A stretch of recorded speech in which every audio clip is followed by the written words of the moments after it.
how to use an auto clicker on iPhone. So if you want to use an auto clicker on your iPhone, then first you need to start by opening your settings application on your iPhone and then scroll down and tap on accessibility section. Next, tap on the switch control. After that, tap on switches. You'll see it currently says 0. Choose add new switch and then tap on the screen and select the full screen option. Go with screen and then tap on full screen.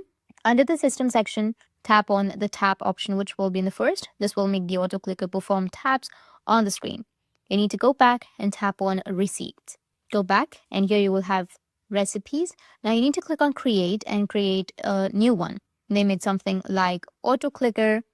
I'll just simply go and name it. And then tap on assign a switch. Choose full screen and then select a custom gesture. Now tap repeatedly on the screen to record the tapping pattern you want.